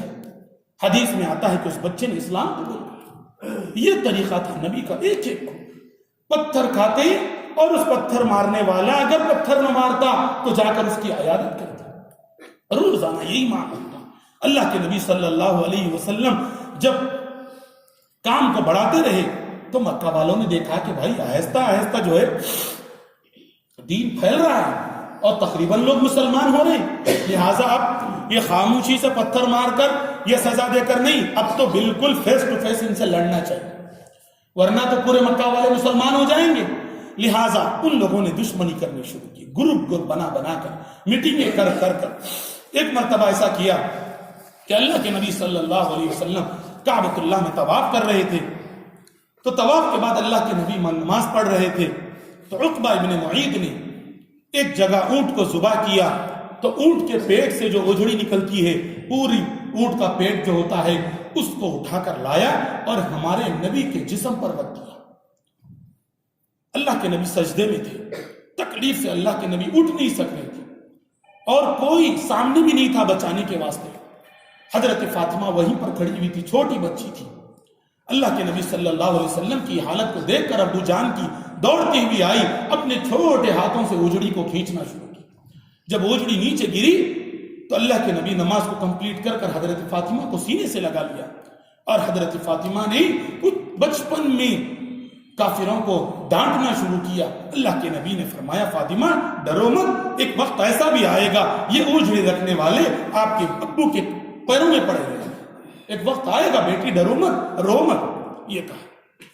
ایک مرتبہ اللہ کے نبی صلی اللہ علیہ وسلم کعبۃ اللہ میں طواف کر رہے تھے، یہی بد نصیبوں نے اللہ کے نبی کے سامنے آ کر برا بھلا کہنا شروع کیا، سیٹیاں بجانا شروع کی۔ عرب کے کافروں کا یہ عالم تھا کہ وہ لوگ نماز تو پڑھنا دور کی بات، نبی جب نماز پڑھنا شروع کرتے تو نماز میں ڈسٹرب کرنے کے لیے سیٹیاں بجاتے تھے، تالیاں بجاتے تھے۔ اس لیے اللہ نے قرآن میں آیت نازل فرمائی وَمَا كَانَ صَلَاتُهُمْ عِنْدَ الْبَيْتِ إِلَّا بُكَاءٌ وَتَصْدِيَةٌ، ان لوگوں کی نماز نہیں ہے، ان لوگوں کی نماز تو یہ ہے کہ نماز کے وقت میں وہ تالیاں بجاتے ہیں اور سیٹی بجاتے ہیں، اسی لیے تالی بجانا اور سیٹی بجانا حرام ہے، یہ مسلمانوں کا شیوا نہیں ہے، تالی بجانا اور سیٹی بجانا بھی مسلمانوں کا شیوا نہیں ہے۔ تو اللہ کے نبی صلی اللہ علیہ وسلم جب طواف کر رہے تھے تو ایک بدنصیب نے ہمارے نبی کے گردن میں چادر ڈال کر کھینچنا شروع کیا، کھینچا تو اتنا زور سے کھینچا کہ نبی کی گردن اٹک گئی اور نبی کی سانس اٹکنے لگی۔ تو حضرت ابوبکر صدیق رضی اللہ تعالیٰ عنہ گئے اور اس چادر کو کھینچ کر نکال کے پھینکا، تو ان لوگوں نے حضرت ابوبکر کو اتنا مارا کہ حضرت ابوبکر بے ہوش ہو گئے۔ صبح بے ہوش ہوئے تو مغرب تک ہوش نہیں آیا، تو جب آنکھ کھلی حضرت ابوبکر کی تو حضرت ابوبکر صدیق رضی اللہ تعالیٰ عنہ نے آنکھ کھول کر جو سب سے پہلا جملہ کہا وہ یہ کہ بتاؤ میرے نبی کیسے ہیں، یہ کہا۔ تو ان کی امی نے کہا تمہارا حال کیا ہو رہا ہے، اپنا دیکھو پہلے، تم انہی کے پیچھے جا کے یہ مار کھائے ہیں، تو کہا پہلے بتاؤ میرے نبی کیسے ہیں۔ ان کی ماں نے کہا تو گھٹ پانی پی لو تمہاری سانس صحیح چلے گی، تو کہا نہیں جب تک مجھے آنکھوں سے نہیں دکھلاؤ گے کہ میرے نبی بالکل خیریت سے ہیں تو میں یہ گھونٹ پانی بھی نہ پیوں گی۔ تو ماں نے حضرت ابوبکر کو اٹھا کر لے کر اللہ کے نبی کے گھر کے پاس گئی، تو حضرت ابوبکر نے جب دیکھا کہ نبی خیریت سے ہیں تو کہا اب لاؤ پانی پیوں گا، ورنہ میرے لیے جائز نہیں ہے کہ نبی تکلیف میں ہے اور میں پانی پیوں۔ ایسے ایسے عجیب عجیب واقعات، قسم قسم کی تکلیفیں نبی پر ہوتی رہی۔ ایک وقت ایسا آیا کہ اللہ کے نبی صلی اللہ علیہ وسلم کے قریب 7-8 سال ہو گئے تھے نبوت کے اعلان کے بعد، تو مکہ والوں نے ایک طریقہ کیا کہ بھئی یہ جو آ رہا ہے ان کے پاس مسلمان ہو رہا ہے، اب حج کا موقع آیا۔ اس زمانے میں بھی لوگ حج کرتے تھے اپنے طریقے سے، تو مکہ والوں نے میٹنگ کی کہ ایک کام کرو کہ اب لوگ نئے آئیں گے دوسرے گاؤں سے اس حج کرنے کے واسطے، اب یہ بھی جا کے ان سے مل کے سب کو مسلمان بنا دیں گے، لہٰذا کچھ پلاننگ کرو کہ وہ آنے والے لوگ ان سے ملے ہی نہیں۔ تو میٹنگ کی، تو میٹنگ میں سب لوگوں نے یہ طے کیا کہ ایک کام کرو، گاؤں کے پورے رستوں پہ سب کو کھڑا کر دو اور نئے آنے والے آدمی کو بول دو کہ اس گاؤں میں ایک نبی ہے محمد، جو اپنے آپ کو نبی کہتے ہیں، ان سے نہ ملنا، سب کرنا، ان سے نہیں ملنا۔ تو آنے والے کو سب کو بولتے ہوئے رہے۔ تو انسان کی فطرت ہے الانسان حریص فیما منع، انسان کو جس کام سے روکو انسان اس کام کو کرنا چاہتا ہے۔ آپ بولیں گے کھانا رکھا ہوا، اس کھانے کو نکو کھاؤ، بولے تو آپ سوچنا چلو کئی کو نکو کھاؤ بول رہے ہیں، اچھا ہے۔ تو وہ لوگ تو ہمارے نبی سے دور رکھنے کے واسطے سب کو بولنا شروع کیے۔ قصہ اس کا الٹا ہو گیا کہ ہر نبی، ہر آنے والا یہ سوچنا شروع کیا آخر وہ کون ہوں گے محمد، ان سے نکو ملو بول رہے ہیں، ایسا آخر ہے کون، وہ دیکھ تو لیں گے۔ تو اس حج کے موسم میں پورا کام الٹا ہو گیا، ہر آدمی آ کے پوچھتا کہ بولو محمد کون ہے، آ کر نبی سے ملتا اور جو نبی کی بات کو سن لیتا وہ فوراً اسلام قبول کر لیتا۔ تو اب حج کا موسم ختم ہوا تو ان کو اور غصہ آ گیا، ہم تو کہے تھے ایک کام کرنے کے واسطے اور کام پورا الٹا ہو گیا کہ اب تک تو لوگ خریف مکہ والے اسلام قبول کر رہے تھے، اب تو گاؤں گاؤں سے آنے والے بھی اسلام قبول کیے، لہٰذا اب ان لوگوں نے کھل کے دشمنی شروع کر دی۔ اب کہا کہ اب تک تو بولتے رہے، اب بولنے سے کام نہیں چلے گا، اب تو مارنا پڑے گا۔ تو بس قسم کی اب تک نبی کو ستاتے رہے، اب کہا کہ اب نبی کو نہیں، نبی پر جو اسلام لا رہے ان کو بھی سزا دو تاکہ نئے آنے والے کو ڈر پڑ جائے۔ ایک صحابی کو پکڑتے، غریب سے غریب لوگ اسلام قبول کرتے تھے، حضرت عمار، حضرت یاسر، حضرت سمیہ، حضرت مصعب بن عمیر، حضرت بلال حبشی، یہ غریب خاندان کے لوگ تھے تو مالدار، لیکن مکہ میں آ کے غلام بن کے بک گئے تھے، اس لیے بڑے مجبور تھے۔ حضرت بلال کے بارے میں آتا ہے کہ یہ ملک حبشہ سے آئے تھے، ساؤتھ افریقہ سے، اور آ کر ہمارے نبی کے ہاتھ پر اسلام قبول کیا۔ تو یہ ایک کافر کے غلام تھے، یہ روزانہ نبی سے مل کے جاتے تو غلام ان کو اتنا مارتا کہ یہ بے دم ہو جاتے۔ ایک مرتبہ حضرت ابوبکر نے ان کو دیکھا کہ بلال رضی اللہ عنہ کو گرم ریت پر لٹا کر، ریت بہت گرم ہوتا ہے، کبھی ندی کو جائیے ریتی پہ آپ پیر نہیں رکھ سکتے گرما میں، اور وہ بھی عرب کا ریت، گرم پتھروں پر ان کو لٹایا اور ان کے اوپر ایک بڑا پتھر رکھا اور ان کے اوپر یہ کھڑا ہو گیا اور کوڑلے سے مار رہا تھا۔ حضرت ابوبکر دیکھ رہے تھے کہ حضرت بلال سے کافر کہہ رہا تھا ان کا سیٹ کہ کہو نبی غلط ہے، کہو نبی جھوٹے ہیں، کہو ایک خدا کو نہیں مانو گے، اگر نہیں مانو گے تو اسی طرح مار کے جان نکال دوں گا۔ تو حضرت بلال اس وقت کہہ رہے تھے احد اللہ ایک ہے، اللہ ایک ہے، مار کھا رہے تھے، اتنا وزن پتھر سینے پہ تھا، نیچے سے گرم ریت سے پیٹ جل رہی تھی، لیکن پھر بھی کہہ رہے تھے نہیں، احد احد احد۔ حضرت ابوبکر روز یہ دیکھتے ایک مرتبہ ان کے سیٹ کے پاس گئے اور جا کر کہا کہ بھئی غلام کے کتنے پیسے بولو میں خرید لوں گا۔ تو انہوں نے ڈبل پیسے لگائے، حضرت ابوبکر نے خرید کے حضرت بلال کو آزاد کر دیا۔ حضرت بلال تھوڑا سا سکون لیے۔ حضرت عمار بہت مالدار گھرانے کے آدمی تھے، لیکن جب اسلام قبول کیے تو خاندان پورا ٹوٹ گیا۔ ان کو اتنا مارتے تھے، مار کے جب یہ تھک جاتے تو ان کو ایک بوریے میں لپٹتے تھے اور لپٹ کے بوریے کو جلا دیتے تھے دھوئیں کے واسطے۔ تو ان کی جان پہلے سے عادی ہو جاتی، بے ہوش ہو جاتے، تو اس دھوئیں کی وجہ سے گھٹ کے مرنا شروع ہوتا۔ حضرت عمار روتے تھے۔ ان کے والد یاسر تھے، ان کو بھی ایسی سزا دیتے تھے۔ ان کی جو امی جان تھی حضرت سمیہ، اللہ نے ان کو اسلام میں سب سے پہلے شہید ہونے کا شرط دیا۔ ابو جہل نے ایک مرتبہ حضرت عمار کی امی جان حضرت سمیہ کو پکڑا اور خوب مارا، اور اس کے بعد اس بدنصیب نے حضرت سمیہ کے دونوں پیر کو دونوں اونٹوں سے باڑ دیا۔ ایک اونٹ کو ایک پیر باندھا اور ایک اونٹ کو ایک پیر باندھا، اور دونوں اونٹوں کو دو الگ سمت میں بھگایا، ایک اونٹ کو ادھر ایک اونٹ کو ادھر۔ حضرت سمیہ رو رہی تھی اور اس بدنصیب نے برچھی لے کر، چاقو لے کر حضرت سمیہ کی شرمگاہ پر مارا۔ حضرت سمیہ کے جسم کے 2 ٹکڑے ہو گئے۔ یہ اسلام کی سب سے پہلی خاتون ہیں جن کو اللہ تعالیٰ نے عورتوں میں شہید ہونے کا مقام دیا۔ اللہ کے نبی نے آنکھوں سے دیکھا یہ منظر، لیکن کچھ نہیں کر سکتے تھے، مجبور تھے۔ بڑے بڑے مالدار لوگ، سردار لوگ کافر تھے، مسلمان جو کچھ تھے وہ غریب تھے۔ اللہ کے نبی حضرت عمار کو صبر کی تلقین کر رہے تھے، اصبر یا عاصر، اصبر یا عاصر، یاسر کے خاندان والوں صبر کرو، اللہ ایک دن تم کو بڑا مقام دے گا۔ یہ سزا ہے۔ جب دیکھا ان لوگوں نے کہ بھائی اتنا مار رہے ہیں تب بھی کچھ نہیں ہو رہا، تو ان لوگوں نے کہا کہ اب تو ان کا کچھ کام کرنا پڑے گا۔ تو اس وقت پورے مکہ والوں نے میٹنگ کیا، اور میٹنگ کر کے اللہ کے نبی صلی اللہ علیہ وسلم کے پورے خاندان کے لوگوں کا سوشل بائیکاٹ کر دیا۔ مکہ والوں نے کہا کہ بھائی ان کے خاندان کے لوگ اگر محمد کا ساتھ نہیں چھوڑیں گے تو ہم ان کے پورے خاندان ہی کو بائیکاٹ کر دیں گے۔ تو حضرت ابو طالب سے آ کر انہوں نے پہلے پوچھا۔ ابو طالب نے کہا نہیں، میں اپنے بھتیجے کا برابر سپورٹ کروں گا، چاہے تم کچھ بھی کرنا ہو کر لو۔ تو اس وقت ان لوگوں نے سوشل بائیکاٹ کیا، 3 سال تک کھانا پانی سب بند کر دیا ہمارے نبی اور نبی کے پورے خاندان اور مسلمان صحابہ پر۔ 3 سال تک شعب ابی طالب میں اللہ کے نبی اپنے خاندان کے ساتھ رہے۔ کوئی کھانا باہر سے اندر نہیں جاتا تھا، ایک گھاٹی تھی 2 پہاڑوں کے بیچ کی جگہ، اس جگہ پر پورا خاندان رہتا تھا۔ حدیث میں ہے، صحابہ کہتے ہیں کہ جب تک ہمارا گھر میں کھانا تھا یا جو کچھ ہم لے کے گئے تھے کھاتے کھاتے ختم ہو گیا، تو آخر میں رات میں ہم مکہ کے پہاڑوں کے بیچ میں جو کیکر کے درخت ہوتے تھے اس کے پتوں کو کھانا شروع کیا، اور جب پتے کھا کھا کر تھک گئے تو صحابہ کہتے ہیں کہ اس پتوں کے کھانے کی وجہ سے ہمارا جو غلاظت تھی، ہماری جو بیٹ تھی، وہ جو ہے بکریوں کی طرح مینگنیاں نکلنا شروع ہوئی تھی پاخانے کی جگہ سے، اتنی سخت حالت میں ہم تھے۔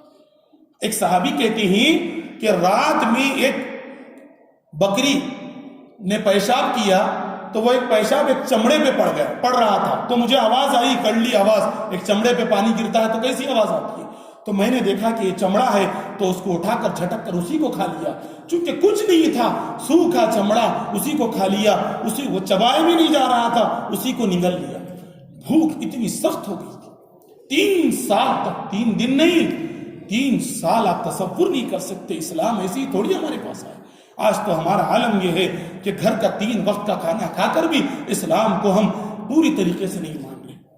آج تو اس نبی کی سیرت کو سننے کے لیے بھی ہمارے پاس اتنا وقت نہیں ہے کہ ہم اس نبی کی سیرت کو سنیں جس نبی نے اپنے پورے خاندان کو اور اپنی پوری زندگی کو ایسی قربانیوں میں دی۔ پورے 3 سال کے بعد مطعم بن عدی، اس طرح مکہ کے چند لوگوں نے مشورہ کیا کہ بھائی یہ تو ہمارے گاؤں کے لوگ ہیں، ان پر کب تک ظلم ہوگا؟ لہٰذا ان لوگوں نے اعلان کیا کہ نہیں بھائی یہ ظلم ختم ہو جائے، ہم جو ہے اس ظلم کو توڑ رہے ہیں، اس جو ہے اتحاد کو ختم کر رہے ہیں، ان کا سوشل بائیکاٹ ختم، اب یہ لوگ مکہ میں آ سکتے ہیں، یہ اب لوگوں سے مل سکتے ہیں، ان کو کھانا پانی سب دے لے سکتے ہیں۔ بس 3 سال کے بعد یہ قصہ ہوا۔ اللہ کے نبی صلی اللہ علیہ وسلم بہت پریشان رہتے، لیکن عموماً دین کی دعوت دیتے رہتے۔ اس کے بعد مکہ والوں نے آ کر ابو طالب سے آفر کیا، چونکہ ابو طالب چچا تھے، مکہ کے سردار تھے، آ کر کہا ابو طالب سے کہ ابو طالب، ہم آپ سے کہتے ہیں کہ آپ کا بھتیجا بڑا ہم کو ستا رہا ہے، دین کی دعوت دے رہا ہے اپنے دین کی، اور ہمارے خداؤں کو برا کہہ رہا ہے، لہٰذا ایک کام کرو کہ آپ اگر ایک جوان آدمی چاہ رہے ہیں تو ہم مکہ کا سب سے خوبصورت جوان آپ کو دے دیں گے، آپ محمد کو ہمارے حوالے کر دو۔ تو ابو طالب نے کہا میں بے وقوف تھوڑی ہوں کہ بچپن سے جس کو پالا ہوں اس کو آپ کے حوالے کر دوں مار کھانے کے واسطے، اور تمہارے جوان بچے کو لے کے میں پالوں؟ میں بے وقوف تھوڑی ہوں، جاؤ آپ کو جو کرنا ہے کر لو، میں اپنے بھتیجے کو نہیں چھوڑوں گا، میں اپنے بھتیجے کا برابر سپورٹ کروں گا۔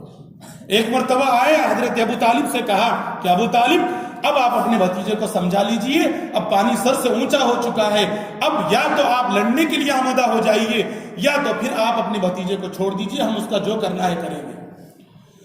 جب ابو طالب نے یہ سنا تو اپنے بھتیجے کو محمد کو بلائے، اللہ کے نبی صلی اللہ علیہ وسلم کو کہا کہ بیٹا میں بوڑھا ہو چکا ہوں، 70-80 سال میری عمر ہو گئی ہے، اب تک تو آپ کو سپورٹ کرتا رہا، اب مکہ والے لڑنے کے لیے آئے ہیں اور مجھ سے لڑنا چاہ رہے ہیں، اب تو بوڑھے باپ پر، بوڑھے چچا پر رحم کرو، کچھ اپنا کام ہلکا کرو۔ تو اب ابو طالب کی اس بات کو سن کر ہمارے نبی نے سمجھا کہ اب چچا بھی جو ہے ہمت ہار رہے ہیں، تو اس وقت ہمارے نبی نے کہا لبثت الشمس فی یمینی والقمر فی یساری، اے میرے چچا اگر مکہ والے میرے داہنے ہاتھ میں سورج لا کے رکھ دیں اور میرے بائیں ہاتھ میں چاند لا کے رکھ دیں تب بھی میں اپنا کام چھوڑنے والا نہیں ہوں، یا تو میرا دین پھیل کر رہے گا یا تو میری جان چلی جائے گی، آپ کو سپورٹ کرنا ہے کریے، نہیں تو آپ کی بھی سپورٹ کی مجھے ضرورت نہیں ہے، آپ اپنا کام کر لیجئے، اب میرا اللہ میرے لیے کافی ہے۔ اور یہ کہتے ہوئے ہمارے نبی آنکھوں سے آنسو نکالتے ہوئے جا رہے، چچا نے دیکھا کہ جس بھتیجے کی آنکھوں سے آنسو میں نے پوری زندگی نہیں دیکھی، یہ میرا بھتیجا آج رو رہا ہے، تو اللہ کے نبی کے چچا نے پھر بلایا، بھتیجے آؤ، کہا کہ بیٹا آج تک میں ہمت ہار رہا تھا لیکن آج میں تم سے کہہ رہا ہوں کہ میری موت تک تم کو کوئی ہاتھ نہیں لگائے گا، تم جو سمجھ میں آ رہا ہے کرو۔ یہ کہا اللہ کے نبی صلی اللہ علیہ وسلم دین کی دعوت دے رہے تھے، ایسے ہی تکلیفوں میں قسم قسم کی تکلیفیں ہیں، آپ تکلیفوں کو سنیں گے، یہ پورے واقعات 15 سال کے ہیں، ایک آدھ 2 سال کے نہیں، آپ 15 20 25 منٹ میں پورے واقعات کو سن رہے ہیں، میں اشارے میں سنا رہا ہوں تاکہ ایک نبی کی وہ زندگی بھی ہم سنیں جس نبی نے ہم تک دین پھیلانے کے واسطے کیا کیا قربان نہیں کیا، کیا کیا قربان نہیں کیا۔ حضرت ابو بکر، حضرت عمر، حضرت حمزہ یہ سب اسلام لاتے گئے تو تھوڑا سا دین کو سپورٹ ملتا گیا۔ حضرت ابو بکر اور حضرت عمر اور حضرت حمزہ ان لوگوں کے اسلام لانے کے بعد نبی کو تھوڑی سی ہمت ہوئی، حضرت عمر کا اسلام بھی بڑا مقبول ہے، حضرت حمزہ جو اللہ کے نبی کے چچا تھے بڑے بہادر آدمی تھے، انہوں نے جب اسلام قبول کیا تو اللہ کے نبی کو بڑی ہمت ہوئی۔ حضرت عمر نے جب اسلام قبول کیا تو اللہ کے نبی نے دعا مانگی تھی کہ اے اللہ عمر ابن ہشام کو یا عمر ابن الخطاب کو دونوں میں سے کسی ایک کو مسلمان بنائیے تاکہ یہ مکہ کے بہادر لوگ ہیں، اگر یہ مسلمان ہو جائیں گے تو ہم کو تھوڑی سی سپورٹ ملے گی، ہم کو تھوڑا سا سپورٹ ملے گا۔ تو اللہ نے عمر ابن الخطاب کو توفیق دی اسلام کی۔ اسلام جب حضرت عمر لائے، واقعہ تو بڑا لمبا ہے، میں آپ کو سنا رہا تھا کل نعرہ تکبیر، تاریخ میں لکھا ہے حضرت عمر جب آئے تلوار لے کر آئے تھے اللہ کے نبی کو شہید کرنے کے واسطے، پورے صحابہ ڈر رہے تھے کہ عمر آ رہے ہیں غصے میں لڑنے کے واسطے۔ اللہ کے نبی نے کہا ٹھہر جاؤ، میں نے دعا مانگی ہے، اگر عمر اسلام قبول کریں گے تو ان کی خیریت ہے، ورنہ انہی کی تلوار سے ان کی گردن نکال دی جائے گی۔ حضرت عمر آئے اور اللہ کے نبی صلی اللہ علیہ وسلم کے قدموں میں سر رکھ کر کہا ہے اللہ کے نبی مجھے کلمہ پڑھائیے۔ حدیث میں ہے کہ اس وقت جو صحابہ کرام ہمارے نبی کے ساتھ بیٹھے ہوئے تھے انہوں نے زور سے کہا نعرہ تکبیر اللہ اکبر، یہ سب سے پہلا نعرہ ہے اسلام کا جو حضرت عمر کے اسلام لانے کے بعد پکارا گیا۔ ہم جو بولتے ہیں نا جوش میں نعرہ تکبیر، یہ اس وقت کا نعرہ۔ اللہ کے نبی نے اٹھ کر ہمارے نبی حضرت عمر کو سینے سے لگایا۔ حضرت عمر اس وقت اسلام قبول کر کے نبی کا ہاتھ پکڑا اور کہا اللہ کے نبی جب تک ہم کافر تھے سو بتوں کی پوجا کرتے تھے تو نہیں ڈرتے تھے، آج ایک اللہ کو مان کر ہم کیوں ڈریں؟ آپ آئیے میرے ساتھ اور میں جاؤں گا کعبۃ اللہ میں ٹھہر کر اعلان کروں گا اور یہ کہوں گا کہ اگر کسی کی ماں نے اگر بچہ جنا ہو تو آئے مجھ سے لڑے اور مجھے نماز پڑھنے سے روکے۔ حضرت عمر گئے اور کعبۃ اللہ میں کھڑے ہو کر جماعت سے نماز پڑھنے کے لیے نبی سے کہا۔ یہ اسلام کی پہلی نماز تھی جو جماعت سے کعبۃ اللہ میں پڑھی گئی، کوئی نہیں آیا حضرت عمر کے سامنے، کون آتا؟ حضرت عمر اکیلے 100 کو بھاری تھے، اور بعض دفعہ حضرت عمر سے بھی ان لوگوں نے لڑا۔ بہرحال آہستہ آہستہ دین پھیلتا گیا۔ اللہ کے نبی کی عمر تقریباً 50 سال کے قریب ہوئی۔ اللہ کے نبی صلی اللہ علیہ وسلم جب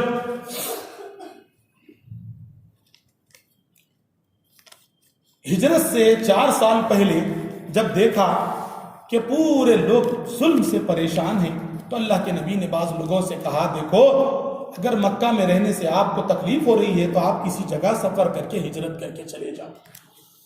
تو یہ ہجرت اسلام کی پہلی ہجرت ہے جس کو آپ انشاءاللہ کل سنیں گے کہ ہجرت پہلے حبشہ کی طرف ہوئی، اس کے بعد اہم واقعات ہوئے کہ اللہ کے نبی کے جو سب سے بڑی سپورٹر تھی یعنی حضرت ام المؤمنین حضرت خدیجہ الکبریٰ رضی اللہ تعالی عنہ ان کا وصال ہوا. اس کے بعد ابو طالب بھی دنیا سے چلے گئے. وہ طائف کا واقعہ انشاءاللہ کل آپ سنیں گے. گویا ہمارے نبی کی عمر اب 48 سال کے قریب ہو گئی. بہت مختصر سے واقعات آپ نے سنے ہیں. تصور کریں کہ ایک کیسا منظر ہوگا. اس منظر میں اللہ کے نبی نے دین کو پھیلاتے پھیلاتے اتنی تکلیفیں برداشت کی کہ اگر ہم پوری زندگی قربانی دیں گے تو ہمارے نبی کے ایک سیکنڈ کے قربانی کے وہ برابر نہیں ہو. نبی کی اتنی قربانی ہے. نبی کی پوری اولاد, نبی کا پورا خاندان, نبی کا پورا گاؤں, نبی کی پوری مال و دولت, نبی کی پوری شان و شوکت, نبی کی پوری خوشیاں سب ہمارے اوپر دین کی, ہمارے تک دین پھیلنے کے لیے قربان ہو گئی. تب یہ دین ہم تک پہنچا ہے. تب یہ دین ہم تک پہنچا ہے. اللہ کے نبی کی ایک ایک واقعے کو اگر آپ سنیں گے, سیرت میں اتنے تفصیل سے ایک ایک واقعہ لکھا گیا کہ آپ ہم کو سنانے کے لیے بھی اتنا کلیجہ نہیں ہے, آپ کو سننے کے لیے بھی اتنا کلیجہ نہیں. ایک ایک واقعے کو اگر آپ ایسا تصور کر کے سوچئے تو گھنٹوں آنکھوں سے آنسو جاتے ہیں. کیسے ہمارے نبی دونوں جہاں کے سردار, جن کے طفیل میں اللہ نے دنیا بنائی. اگر اللہ چاہتے تو ہمارے نبی کو بادشاہ نہیں بنا سکتے. اگر اللہ چاہتے تو اللہ تعالیٰ نبی کو کروڑوں اربوں روپے نہیں دے سکتے تھے. لیکن اللہ بتلانا چاہ رہے تھے کہ دین تو پیدا ہوتا ہے قربانیوں سے. دین گدوں پر سو کر نہیں آتا, دین بریانی کھا کر نہیں آتا, دین تو بھوکے رہ کے اللہ سے رو رو کر مانگنے سے آتا. یہ پورا 15 سالہ دور مصیبتوں کا دور ہے.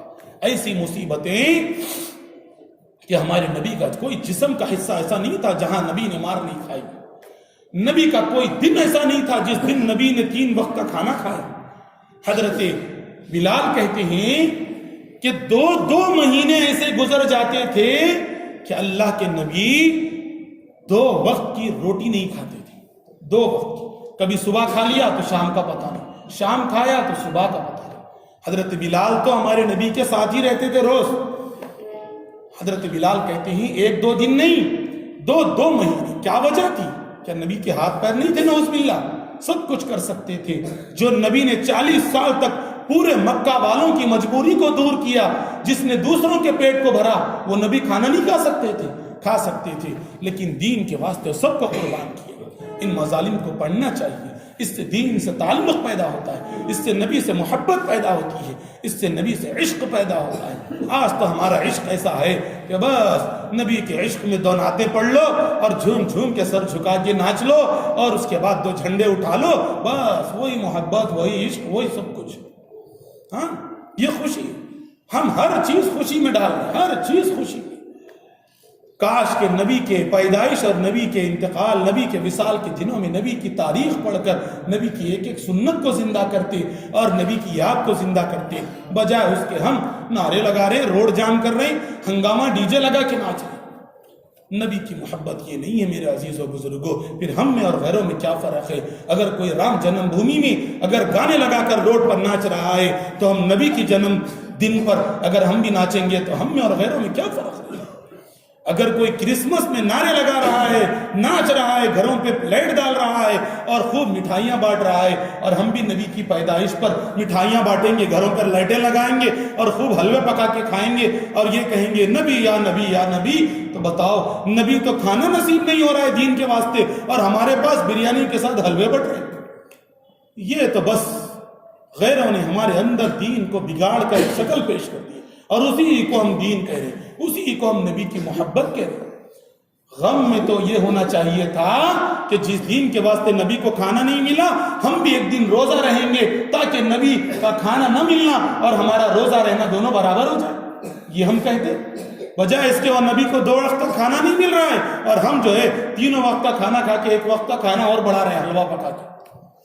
بہرحال سوچنا چاہیے, کسی پہ تنقید کرنا مقصد نہیں ہے. جو کچھ کو کر رہے ہیں اللہ ان کو بھی ہدایت دے, وہ بھی ہمارے ہی بھائی ہیں, وہ بھی اسلام کی محبت میں کر رہے ہیں, معلوم نہیں ہے, بس جو بڑوں کو دیکھا وہی کر رہے ہیں. بہرحال اللہ کا فضل ہے, ہم تو سمجھتے ہیں کہ اللہ نے توفیق دی ہے سننا نہیں, ورنہ کئی سال سے ہم سوچتے تھے کہ ایک آدھ کوئی ایسا سلسلہ ہو کہ جس دن بیٹھ کر ہم نبی کی پوری سیرت سنیں, ورنہ تو بس بیانات جلسے تو 1-2 گھنٹے کے قصہ ختم. ایک محبت کا تعلق ہو نبی کا، جس میں ہم بیٹھ کر نبی کی پوری تاریخ کو سنیں۔ اللہ تعالیٰ آپ لوگوں کو اجر دے، اللہ تعالیٰ آپ لوگوں کے دلوں میں محبت نبی کی پیدا کرے۔ ہم نے پہلے ہی دن، جس دن ہفتے کے دن بیان میں کہا، تو یہاں کے آپ کے مصلی اور آپ ہی لوگوں نے کہا ضرور ہم سنیں گے، تو میں تو یقین کہہ رہا ہوں، مجھے تو پہلے دن اندازہ یہ تھا کہ 4-5 لوگ ہوں گے، انہی کو سنائیں گے انشاءاللہ۔ 1 سال تو ایسے ہی چلے گا، 2-3 لوگ آئے تو بھی سنائیں گے انشاءاللہ۔